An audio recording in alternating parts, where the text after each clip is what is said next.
Served parking, Hawk Tua only. Oh, I get it. That's nasty. Y'all nasty. Anyways, my name is Ira Cross. This is First Mic, where we talk to comics about their first time on stage. Today, we got Barack Lesner. I feel like he likes that.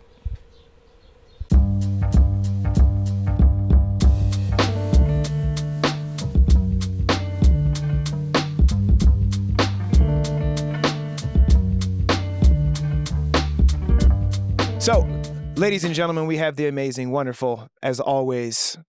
I don't bring on bad people. Not really. Right? Not really.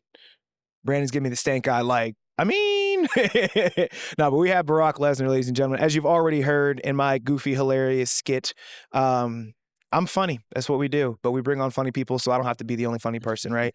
Dude, first question before you get right into it. What made you get into comedy? I've just always loved comedy, and I grew up with comedy, whether watching sometimes Spanish comedy with my parents on Univision, the only Spanish channel outside of Telemundo in the country. I grew up in a Spanish-speaking household. But even outside of that, watching all that on Nickelodeon or watching comedies growing up, and then as a teenager discovering, Dave Chappelle, George Carlin, and becoming a troll on the internet. Trolling on the internet as a kid and maybe way older than the kid. It was amusing to me, but it was also amusing to amuse others as I trolled. So all of these things, I think, converged into me always having a desire to do comedy. Right. So you mentioned Spanish comedy. Do you have any comics? 'Cause I'm not fluent in Spanish by any means. Do you have any, like you mentioned Chappelle and George Carlin, a couple other folks, who are your Spanish speaking comics that you look up to or that you watched a lot when you were younger? So I watched a lot in the sense that I grew up in a poor household in New York City, so we all shared one bedroom and there was one television, and I wasn't going to pick what we were going to watch. It's just not going to happen. So if Univision was on, for example, they did a lot of different comedy shows. They would do some stand-up. So it's not like these were people I was tracking, but I was kind of obligated to sit there and watch and be entertained. And at the time, there wasn't an iPad. There wasn't a cell phone to send me off to. So it was like, hey, let me pay attention. But a Spanish comedian, not really a stand-up comedian, but a Spanish comedian I am a fan of is Cantinflas. He's a movie actor, huge Mexican movie actor. And the reason I loved his comedy so much, his movies, he was essentially a peasant and he would interact with rich, powerful men, but he would get them tongue-tied and he'd act the bumbling fool. Yeah. But in his act, he would always end up outsmarting these rich, powerful men who were too arrogant to see that he was outsmarting them. So there was something that really stood out to me about that sort of comedy. I think I carry a little bit of that with me. Sure. Yeah, absolutely. No, that makes sense. And the reason I asked that question is because, like, I was thinking of, like, how are those other comics from earlier on influencing you now? Because, like, the influence that you have, like, Carlin's an easy one, right? And as he should be. Yeah, right? for sure. Chappelle is another one too, but it's just interesting because I don't have that perspective of Spanish-speaking comedy. So it's something that's always interesting to me. But thinking even deeper on that, now I'm thinking about, you could look this all up, like Chespirito, Chavo del Ocho, like big Mexican comedies that I was kind of exposed to as a kid that would play Saturday mornings. And thinking back now, it was like hilarious. They'd play characters, they'd play different, wear costumes, funny writing, funny jokes. Yeah. So if you speak Spanish, maybe translated, look up Chespirito, look up Cantinflas. You might enjoy what you see. Yeah. No, that's dope. We'll definitely have to, one, we got to make sure the subtitles fit and that's the right subtitle. But yeah, no, that's dope. Yeah, I'm gonna have to look into that myself. I don't speak enough Spanish to understand them, but like the respect is there. You know what I mean? You just respect good comedy if you respect good comedy, you know? Okay, so then you mentioned you're from New York. Before I get to my next question, what brought you to Columbus from New York? So there's longer than that. And I talk about this a lot in my set, but when I was 12, my parents we relocated to Milwaukee, Wisconsin from New York City, which was a huge culture shock. Growing up in the biggest city in the world, you kind of just have a certain view of what the world is. And then I went to the Midwest. I grew up around a lot of Dominicans or children of Dominicans. There was a lot of immigrants around me. There was a lot of Spanish around me. And then I went to a community that was very Mexican on the south side of Milwaukee, because Milwaukee's very segregated. So there's a lot of Mexicans on the south side. There's a lot of black people on the north side. Gotcha. And then white people are kind of around the suburbs, but none of the parts really mix with one another. And I lived in Milwaukee for a good 12 years. It wasn't until my mid-20s that I ended up relocating to Columbus. Okay. So then what brought you to Columbus? So, man, long story short, my mom brought me to Columbus. We had some relatives that had relocated to Columbus after we moved to Milwaukee. Sure. And my mom decided that she wanted to live closer to her relatives. And she was going to move, but my dad did not want to move. He's like, I'm not leaving Milwaukee. Word. So I was like, well, my dad's the person that takes care of my mom, and he's not going. And I'm kind of 25. I'm soul searching. I'm kind of lost. I was like, I kind of have to look out for my mom. So I drove her here and I decided to stay. I ended up applying for a job. Sure. Like the next day, and I got a call back like Monday at 8 in the morning, which to me was like, whoa, that was like first thing. It made me feel like a priority. Right. And I got that job. And in that job, I met my partner, and now we have 5 kids. I have a mortgage, so I have deep roots in Columbus. But I moved here with a garbage bag with 3 outfits in it. Like I didn't come here planning to be here. It was really fly by the seat of my pants. But that's kind of how I am in general. Sure. No, absolutely. So I was gonna say that's my next question is why comedy in Columbus. You do a lot of stuff in comedy in Columbus, and we'll kind of dive into some of that stuff. But what about comedy in Columbus makes you want to continue doing all the things you do, stand up as well as shows and things like that, promotion?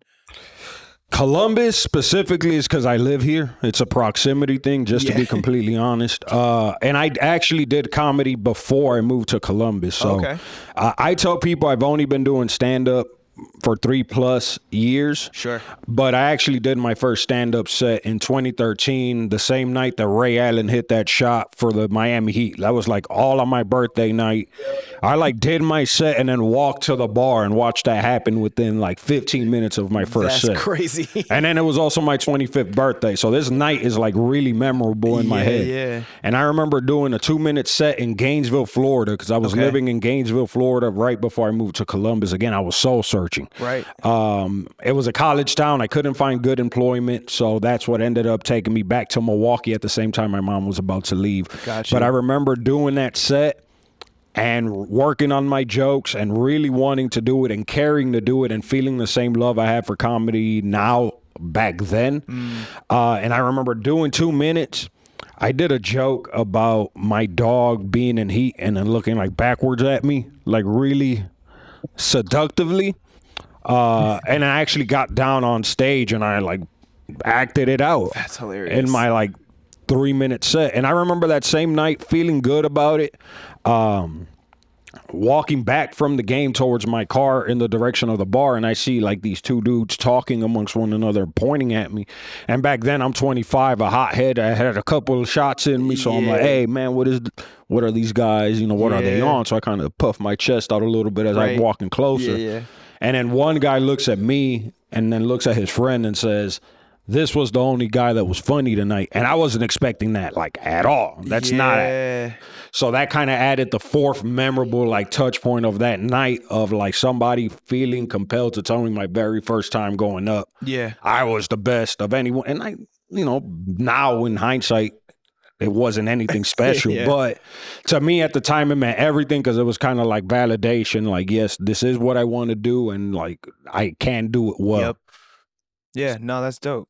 That's dope. Okay, so you said that was your first mic, and that was in Gainesville. Gainesville, Florida. I forget the venue. Yeah, the Gators is for the university. I knew people on the football team. I knew, I met a lot of friends down there. Again, it was just difficult to find gainful employment. I got a job offer at Publix. I love Publix. It's my favorite supermarket to this day, but they like wanted me to shave my beard. It was minimum wage. And I'm like, am I really gonna be 30 years old working with a shaved face, making $9 an hour? Like, is that the best use of like your potential? And something in me told me like, no, you can't stay. So that's fair. Eventually all of this ended up happening, so it was the right move. Yeah, no, for sure. So that was your first mic there. What's your first mic in Columbus? My first mic in Columbus, so my first open mic doing stand-up was one that Xavier G. Dunson had on the west side in Hilliard. Caitlin Minoski, who I just saw here, was there too. There was a few other people I remember seeing that are still active today. Yeah. But before I started doing stand-up, I was very active in doing improv. Because I've been doing improv on and off since high school. But when I moved to Columbus, I focused on my career. I focused on raising my family. I kind of left improv on the back burner until 2018. Where I looked up, where's improv near me? And I found the Nest Theater, and I ended up signing up for the Nest. I took all their courses. I graduated their curriculum. I was on comedy sports for a little bit. Then COVID happened and kind of wiped everything. Yeah, COVID. Then we came back, and there was something called Improv Wars here in Columbus, Ohio.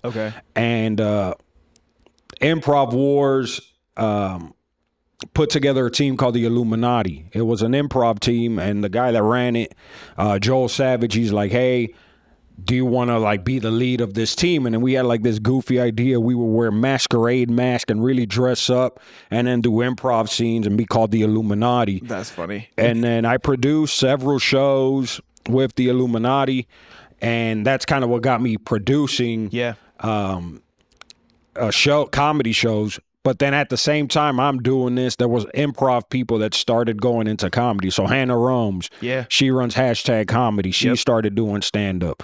There's Terrance the Gawd Show. He started doing stand-up. He's another local comedy producer. So these people from improv started to transition, and that was the same transition I wanted to make, but I was waiting, I guess, for the right opportunity to do it.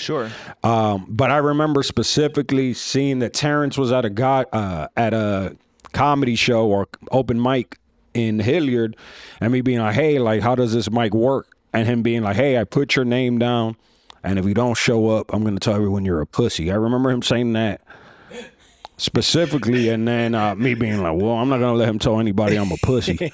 Literally, I heard him say that. You know what I mean? And I went and I did the open mic, and it wasn't anything memorable. I don't remember what material I did. I don't think I did great. I probably had my phone out. It was a mediocre set, but it at least gave me the hunger to keep doing it. Yeah. And eventually, honestly, Ty Moore at one of his, I think it was Johnny's mic. At Club 20. I did that mic, and I remember doing a joke about Greta Thunberg and Andrew Tate. Oh, that's funny. And I remember Ty Moore laughing really loudly at my joke, and I remember that laugh making me feel like, oh, I loved how that felt, somebody laughing that hard at the joke, and especially a comic who's now a really close friend of mine. But that's the first time where I felt like, okay, I think I can be decent to good at this. No, that's dope. I love that. And we keep hearing about Ty Moore, man. Ty, we got to get you on, man. It's that simple now at this point. Good people, man. For sure. So you had mentioned you started producing, which I knew that, obviously. Y'all didn't know that. But what was the first show you produced then? Speaking of first mic. No, that's an interesting question. So the first show I produced, I know this guy. His name is Scott. He was one of the performers at the Nest. And he started a relationship with Cafe Kerouac in Columbus, Ohio. And he got like a monthly Thursday night. So what he would do is he went to a group of improv people and said, hey, if you want to try to produce your own show, I can give you a date. And I took a date November of like 2021. It was right after the pandemic. And I remember like the week of canceling the show because I had anxiety that it was going to fail. And I'm like, I like canceled it. I didn't do it. And then a few months later, maybe closer to a year later, I asked for another opportunity, and I'm like, I already like bitched out the first time.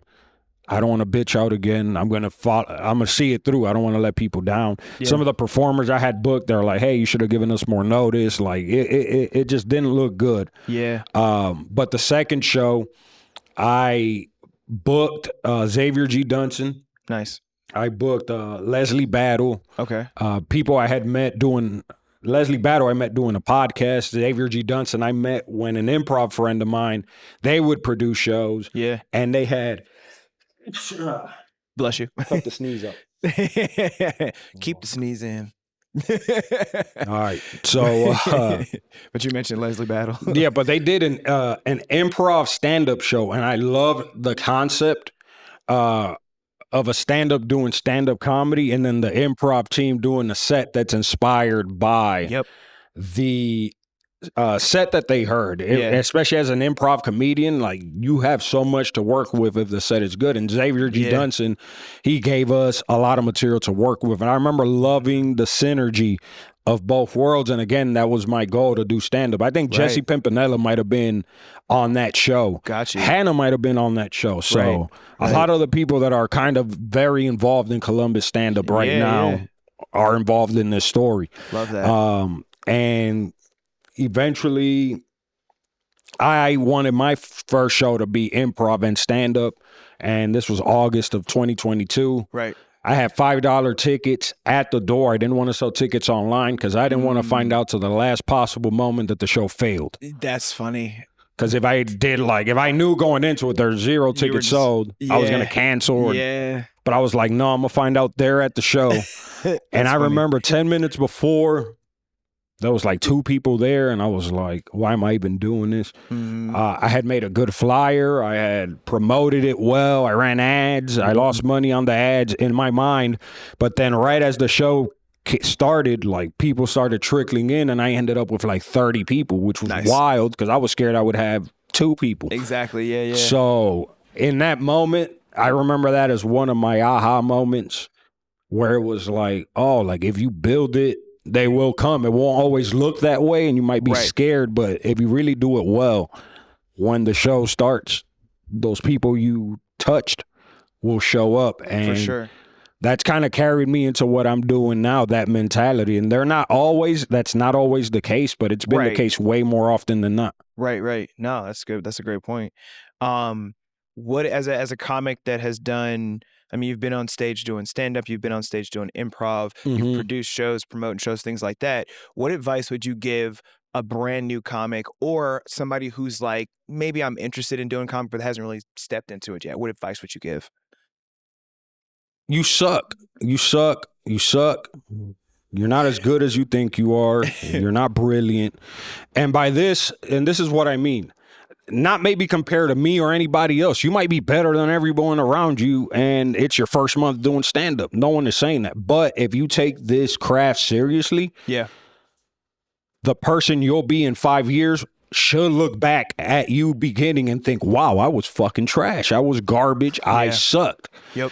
And if you at the beginning have it in your head that you're already great, that you are owed things, that you are deserving of things that you don't really deserve, and you haven't even really scratched the surface of who you're going to be, there's almost like a disconnect. Again, it's not about a competition with you and everybody else, but it's about your potential and what you're capable of doing. Like when I started, I thought I was great. And to my credit, I transitioned with a lot of transferable skills from improv. So even my first year, I don't think is the same as somebody who had never done any comedy the way I had. Right. But even then, there's things I can look back now, like the quality of the writing or how static I was on stage or how I would hide behind the mic or the lack of animation in my faces or the lack of change in my voice.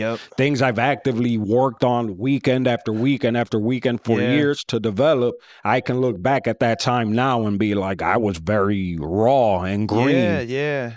But if I had it in my head that I was ready to headline a Funny Bone then, I was just going to set myself up for a disaster. And that's what I see with some of the new comics, where they start comparing themselves to others. And then it's like, oh, I deserve more of this. I deserve more of that. And I don't think you deserve anything. I had never felt I deserved anything, which is why I created opportunities for myself. Sure. Yeah. Because I feel I deserve stuff. So I created opportunities for myself. But I can't come to you and be like, I deserve to be on your podcast. Exactly. Yeah. Right. Yeah. And I think that's there's two different thought processes now that we've been doing this show since December, which is wild.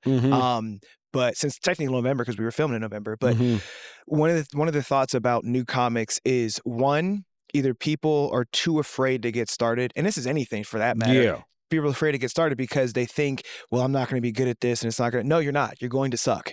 And that's okay. That's kind of the point. And what you were saying, you should look back and be like, I really sucked back then, but I've grown. That's how that should be. The other thought is, people think they're really good at something and they're really not. Yeah. And that's also okay to not be good at it, but you need to know, your delusion should stop at a certain point. What's that called? And it's a phenomena. Where somebody thinks they're better at something than they are? Yeah, the newer you are, the better you think you are, but then the more you discover the thing, the more you realize how little you know. Yes. Oh, what is that phenomenon? Dunning-Kruger, something like that.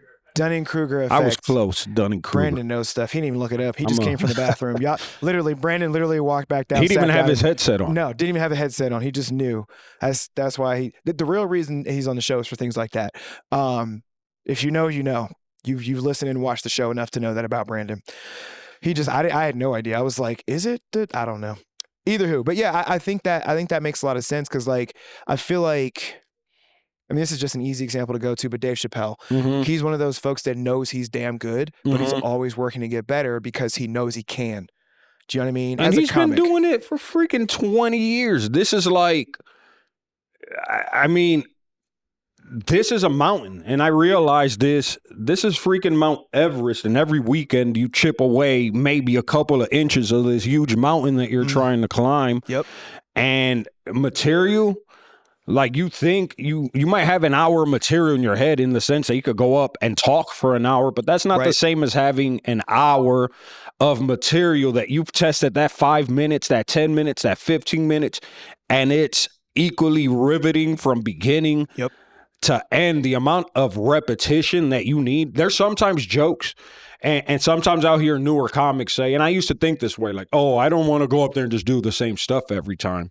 Yeah. But then I think of Bruce Lee when he had that quote, I prefer you practice a punch 1,000 times than learn 1,000 different kicks. It's the exact same thing. Yes. Because there's been jokes that it wasn't until the 89th time that I ran that same joke, I thought of I could go this direction with it. Yes. And had I not done the reps and the legwork and tested it in a whole bunch of rooms, that thought may have never hit my mind. So it made me realize why people say you're not funny until you're 10 years in. I used to think it was just a dickish thing to say. Yeah. It's just the amount of repetition and options and scenarios that you have to put your brain through and yourself through. Yep. Where all of a sudden you realize, I know how not to screw up. Yeah. In a million ways, because I've experienced those million ways. Exactly. Yeah. So another question that I'm going to ask you specifically for you is, anybody that wants to produce a show or promote a show, comedy specifically, but anything for that matter, what advice would you give them? This is going to be an unpopular opinion, but I don't care. Use AI, not to write your jokes, but use it as a partner. Use it as a resource. Use it as a team. You can be like, hey, I want to get started in comedy. Do you have and I want to produce shows. Sure. You can ask it, can you recommend some venues that I should hit up? Okay. You can ask it, hey, I want to learn how to market on Facebook. How can I learn Facebook marketing so I can promote my shows? Yeah. You can use it to make your flyers. Now, there are people who are going to push back and be upset at that, but the option is there. And I think that AI, for all the shit that it gets, and it deserves a lot of the shit that it gets for sure. Right. It learns off of other people's work. Major corporations are behind it, and it's sucking up all the electricity and all the water. There's really dangerous things, but it's also a technology that's here to stay. It's impacting how you work. It's impacting the world around you. Yeah. And if you don't learn to embrace it, you're going to be left behind. You're like the person that decided, oh, I don't use computers, and now they can't send an email and they can't get a job because they can't type.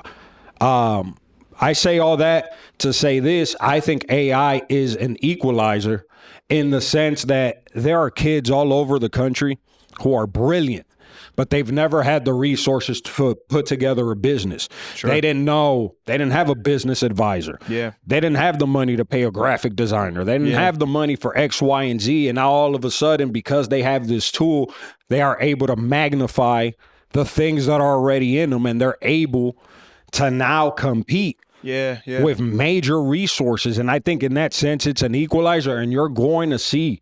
I'm just scratching. I'm nothing. I've had a lot of success in Columbus, but I suck. There's versions of me that are amazing, that are in some hood somewhere right now, just perfecting AI. Yeah.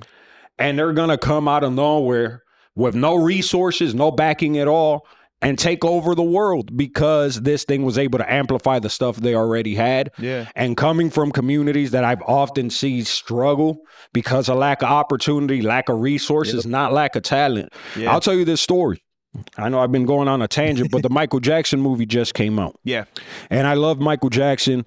I saw in Las Vegas, I went and saw a Michael Jackson like imitator perform. Yeah. Good guy, quality guy. But a year or two later, I went to the Dominican Republic with my mom, and at the resort, there was also a Michael Jackson impersonator. Interesting. Okay. And the Michael Jackson impersonator, a Dominican guy, at that resort was 100 times better than the guy in Las Vegas. This guy had me convinced he was Michael Jackson. Yeah. He looked the part. He danced the part. He was built like him. Yeah. And I got incredibly sad because I thought the guy in Las Vegas is probably making so much more money. Yeah. He has a residency in Las Vegas, and here you have this poor Dominican dude performing at a resort, and he's so much more talented than the one in Las Vegas. So when I say an equalizer, I think this has the opportunity to make it more equal for that guy in the Dominican Republic to get the recognition based on merit that he deserves. Sure. No, I love that. Yeah, thinking about merit versus just it being given to you is a big deal for sure. No, I love that. Yeah, that's a good way to and I knew you were going to give me an answer that was like, I don't want to say better than most things, but like because I was asking about something that's more specific to you, I knew it was going to come more personally. So for sure. Rapid fire questions. We'll make these relatively quick. Sure. So first question, favorite Columbus comic, not including you? I think this is an easy one. Okay. Neff Johnson, man, that's my business partner and somebody that believed in me really early on. Yeah. And I'm talking about believed in me because one of my first projects, there was a beef between improv and stand-up. And I was still in the improv world. But when I started stand-up, I made a workshop called Improv for Stand-Ups or Stand-Up for Improv, something like that. Yeah. The idea was to bring stand-up comedians, teach them improv during some workshops, and then do a show where they would do sets as a team, but also do stand-up comedy sets. Sure. And that ended up being amazing. These stand-up comedians did great at improv, and I felt like at the time it helped smooth over a lot of that tension between the two scenes. But I remember Neff being the very first person to reach out to say he wanted to be a part of that. And then at the time, the perception I had of Neff, I would have never assumed that he would be the first person to reach out and be like, hey, I'll be a part of that. Yeah. But it kind of showed me that there was more behind the surface of maybe he looks like a fucking guard dog. He looks like a fucking pit bull. Literally, like he always says, how the fuck does he say it? He has a face for gang leadership. That's what he says. He for sure has a face for gang leadership, but it showed me how collaborative he really was, and him seeing I was trying to do something. And even back then, you know, trying to gas that up and put some weight behind it. And he's done that for a lot of people. He does that behind the scenes often. That's why me and him work as well together as we have at the Attic. It kind of started way back then. Got you. With just really trusting in our ability to work together. Yeah. No, that makes sense. And also, for those that don't know, he's funny as shit. Yeah, he's incredibly like all funny. Those he said all that without even saying he's funny. That's the funny part. Yeah, that's a given. Yeah, even though his name is not even funny. Don't tell my fiance because she always gives him shit every time. She's like, haven't seen you be funny yet, because somehow he's gonna be mad when I say this and when he sees this. For some reason, when she's around, he either is about to go up and then something happens and he decides to switch off and doesn't, or somehow he bombs. And I don't see him bomb a lot, so I don't either. And it's really, personally, in my opinion, it's not that he's bombing. It's just that he's like trying out some new shit. And she catches him trying out new shit. Yeah. And I'm like, you can't catch him doing, but even then, though, he'll still kill. I don't know. And sometimes things are just not for certain people, man. Literally. Yeah, literally. She thinks he's funny, to be fair. I'm gonna call her out. She thinks he's funny, but she knows, like, again, the crowd is not always in for whatever he's talking about. He had a Golden Girls crowd one time. That was fucking funny because he called him out for it, and me and her were laughing, so that was funny. But yeah. Either way, Neff Johnson, funny dude, also works well with people. Yes. Sometimes. Sometimes, for sure, sometimes. Anyway, I don't know if you hit open mics a lot now lately, but what's your favorite open mic if you had to say one? This is gonna be a biased answer, but I also think it's the truest answer. I think the Wednesday night open mic at the Attic Comedy Club is just the best open mic, in the sense that it has the legacy. It's been running for years. Sister Lou runs a tight ship. She does. But also, we acknowledge that a year or two ago, it kind of became this weird format where it was a showcase and it was an open mic and people didn't know where to sign up. So then, like, it died. And then at the same time, there was like 80 open mics on Wednesdays. So when me and Neff were put in the position we're in now, one of the first things that we did was say, hey, we just want to bring the traditional open mic back. We're going to scrap the workshop. Yep. We're just going to do an open mic. If you want to pre-book some spots, we can do that. But the idea should be the best open mic in the city should be at the Attic Comedy Club. And that's it. That's the value proposition. Yeah. We simplified the marketing. We simplified the messaging. And now every week there's audiences there on Wednesday. And that's the best thing that you could want at an open mic. Is an audience, Is an audience, because we've all done the open mic where you're performing for 10 other comics who are sitting there with their arms crossed, glaring at you, or go up with their earbuds, do their set, and then leave. Yes. So that's the experience for the most part at a lot of open mics. Right. So for us to have the audiences we have, and a lot of it is an observation I've made, we've brought bigger names to the Attic, which brings more audiences to the Attic. Yes. And a lot of people who buy comedy tickets are people who want to do comedy. Yeah. So the more we've brought people to see comedy, the more we've had people that want to do comedy. And sometimes their first step is to check out that open mic. Yep. So they start as an audience member, but eventually they're like, I'm going to try the open mic after I've seen it 8 times. Exactly. Yeah. Because then the barrier for entry seems a lot lower as they start to do it. And that, like, that chickening out, that rationale of like, I don't want to do this, that goes away. No, I love that. Skipping through some questions. What's the best way that you deal with hecklers? I've been lucky in the sense that I've never dealt with a lot of hecklers. And I invite it, honestly. I do a lot of crowd work. I talk shit to the audience. Yes. So if they do heckle, I kind of invite it. Yeah. I think I'm large. I have a very loud voice. I have a deep voice. So I think that might dissuade some heckling. But it's not often that it's happened, but I've also have seen it happen. And even when I worked on the phones, I remember I had that job I told you I had at JCPenney.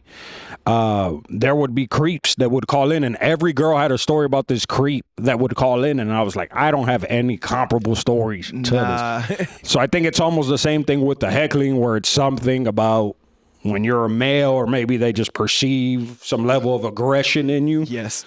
They're less likely to poke the bear. I'm not saying that won't happen to me. Right. It's been rare. Interesting. Okay.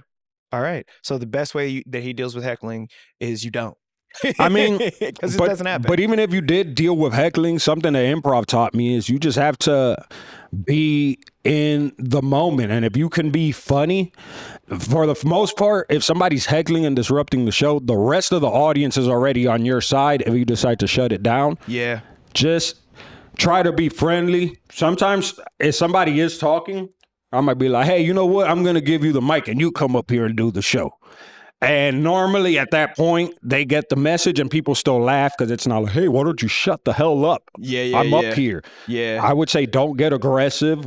Be funny. Make it part of the performance. Right. And if they're continue to be disruptive because maybe they drank too much, then, you know, maybe figure out with the booker or whoever's there, hey, what's the protocol if somebody's like truly disrupting the show? Yeah. Because anyone running the show also doesn't want to disrupt all the people that paid money to be there. Exactly. So I would say that should get you out of most situations. But don't be terrified of hecklers. Normally, if you have a lot of hecklers, it's because your material is ass. Yeah. No, that's fair.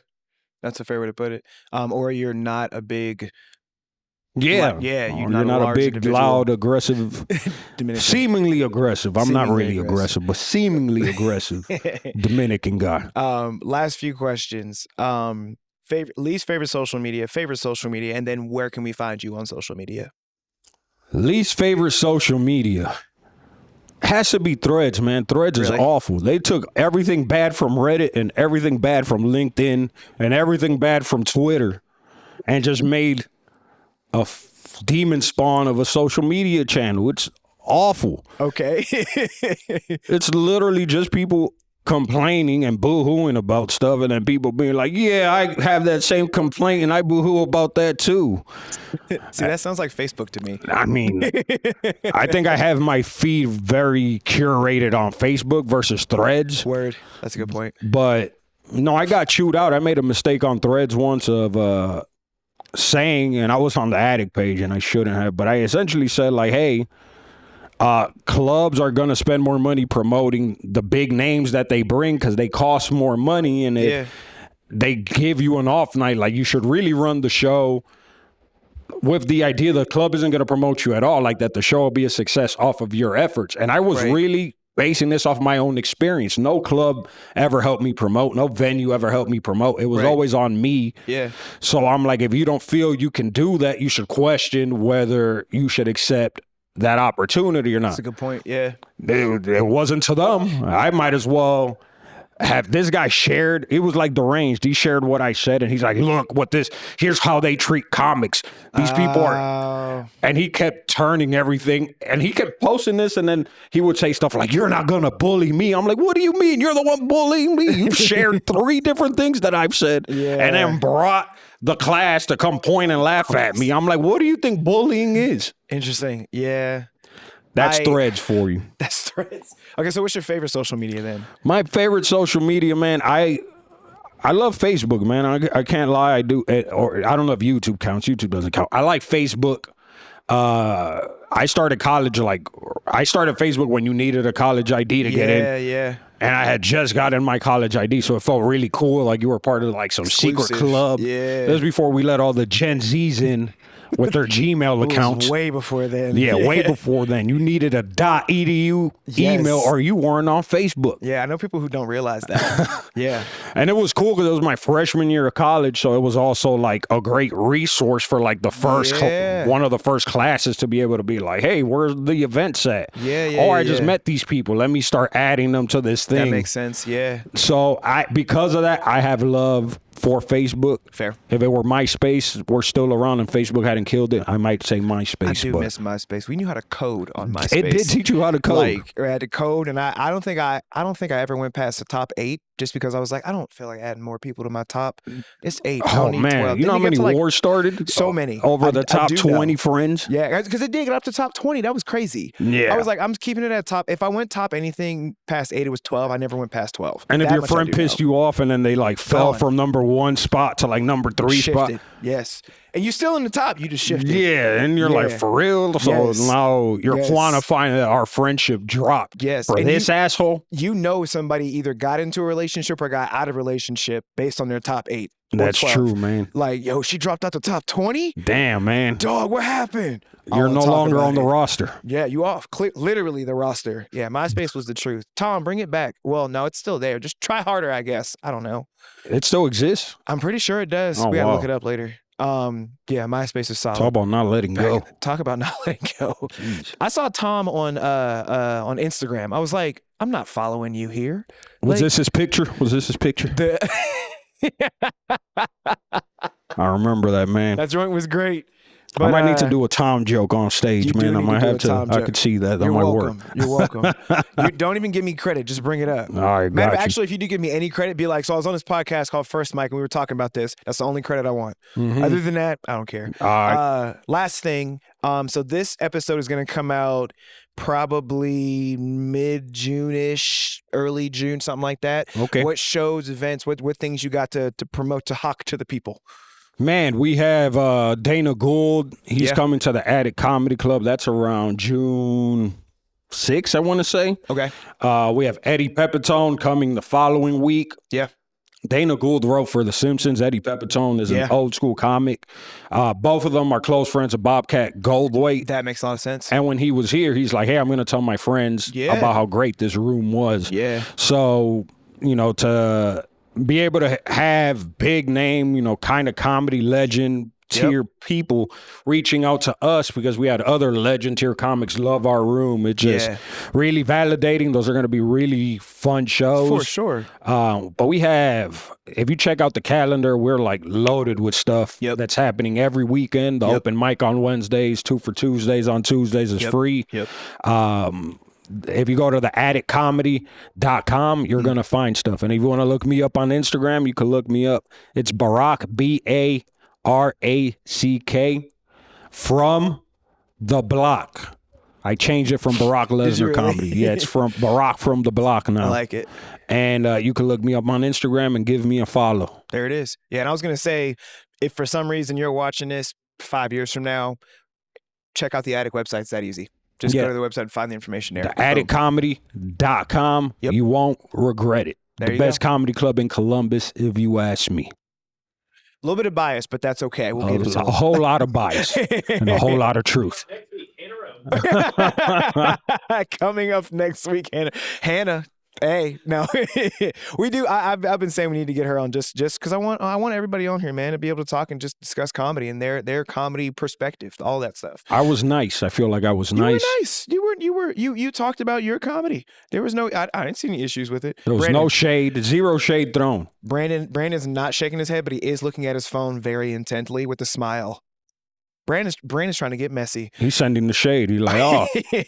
He's literally on shit. Shade Room. Hey, Shade Room, I got something for you. Nothing. I got the receipts. I just love the Attic. I believe in the Attic a lot. And I think we care a lot about putting out a quality product. Sure. And we care a lot about creating a space for comics to develop and also have the opportunity to network with some of the biggest names in comedy because you never know. All it takes is one showcase spot or one feature spot or one hosting spot for you to meet a road comic that wants to take you on the road with them. And this is something directly from Hannah that she and I had this conversation. She said, we're really not competing in Columbus in terms of comedy because we could have a show here and it's not going to bring the same people that would go to the Attic. It's not going to bring the same people that would go to Hashtag, same people that would go to the Funny Bone, same people that would go to a show watching Kevin Hart at Nationwide. It's not really going to be the same people. And at the heart of it, minus Nationwide, we really only need 600 something people out total, and that's a big number for all those venues and spaces, including bar shows.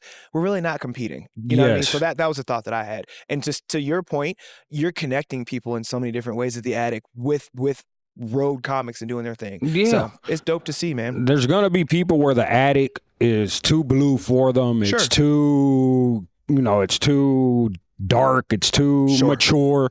And then a room like Hashtag is probably not going to be as much of that. And that might be more your vibe. Or maybe you don't want comedy that feels as sanitized, so then you go and get something dirtier at the Attic. Yes. Either way, I think there is a lane for all of us. Yep. But we're for sure competing. But that's a conversation for another day. I laid him up, so I laid him up for greatness. I'm gonna go ahead and end this show. Dude, thank you so much for being on. It was great being here. Thanks for having me. Yeah, dude. And then, as I always say to sign everything off, thank you all for watching. Hey, Dickie, what up, kid? Hey, Dickie's yelling at us. Thank you all for watching. If you're listening, thank you for listening. If you're listening, you should be watching the show too, because then you get to see my face and whoever the guest is. Shout out Rehab Tavern for hosting us, and come check out the next episode of First Mike next week. There you go. Easy work. Hell yeah. That's too funny. Those some quality. What I got you.